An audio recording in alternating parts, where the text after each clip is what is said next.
Okay, picture this. You're in that exam hall. The clock is just ticking away, right? You flip over the paper and there it is. That huge open-ended essay question. And for a second, your mind just goes completely blank. We've all been there. That little bit of panic starts to creep in.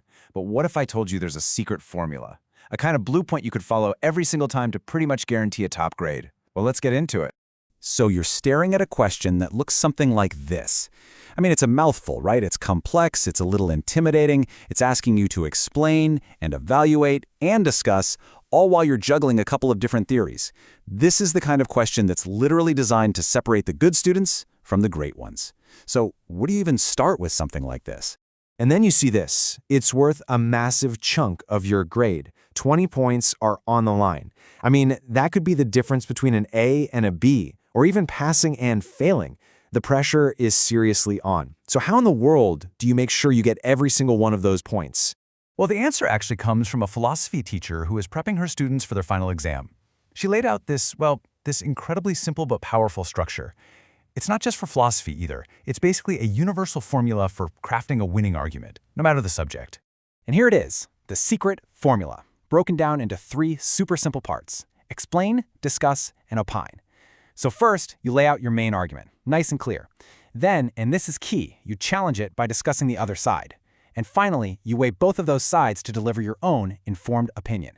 It's like a roadmap for your entire essay. So let's break down that first step, explain. This is all about laying a really strong, clear foundation for your argument. I mean, you can't build a great argument on shaky ground, right? This is where you prove to the person grading your paper that you get the core concepts, right from the very beginning. The best way to think about this first part is like a funnel. You start really broad with the general intro, and then you narrow your focus to the specific problem the essay is asking about. From there, you introduce the main theory you're going to use, and then you really take the time to explain it thoroughly. This shows you have a deep understanding before you even start your real analysis. Okay, now we get to the part that really makes an essay pop. Part 2 is where you go from just explaining something to really critically engaging with it. You know, anyone can just repeat facts from a textbook, but the top students, they can navigate a real debate. This is where you show you can think critically. So this is the pivot. It's so important. You kick off this section with a transition, a phrase just like this one. You're basically sending up a flag that says, okay, I've explained one side of the story, and now I'm going to show you its weaknesses. It just shows so much confidence and a really sophisticated grasp of the topic. The next move is to treat that counter-argument with the same respect you gave your main one. You don't just briefly mention it. No, you explain its strengths, its evidence, and exactly how it challenges what you said at the beginning. You're essentially hosting a debate on the page, and you're the expert in charge. But here's the real high-level skill. You don't just leave the 2 arguments there fighting each other. The goal is to create a synthesis.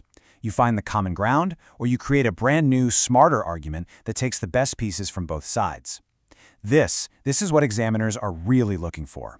Not a winner and a loser, but a more intelligent, nuanced understanding.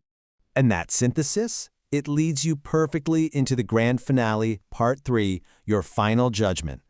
You've explained the idea, you've debated it, and now it's time to deliver your verdict. This is your chance to bring it all home and leave a really lasting impression. Now, according to this teacher's formula, a strong opinion isn't just a single statement. Nope. It needs to be supported by at least 3 distinct pillars. 3 separate, well-reasoned points that hold up your final conclusion. This just proves your thinking isn't only clear, but it's also really robust. And here is the golden rule that ties the whole thing together. Every single one of those arguments has to be backed up by a concrete, real-life example.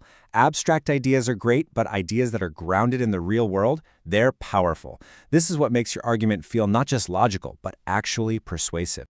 Okay, so let's just zoom out for a second. You might be starting to realize that this whole thing is about way more than just passing an exam or writing an essay. What we're really looking at here is a blueprint for how to think. And that is the real secret. Explain, discuss, opine. It's a mental model for building an opinion on pretty much any complex topic. Whether you're in a business meeting, a debate with a friend, or just trying to figure out what you truly believe. It forces you to understand a topic deeply, engage with views that oppose yours, and then form an opinion that's actually your own and one you can defend. So, I'll leave you with this question. Think about a really strong opinion you have right now. Can you apply this formula to it? Can you honestly and fairly explain the other side? Can you build the strongest possible case against your own belief? The ability to do that, well, that's the secret to more than just an A+ essay. That's the secret to being a truly critical thinker.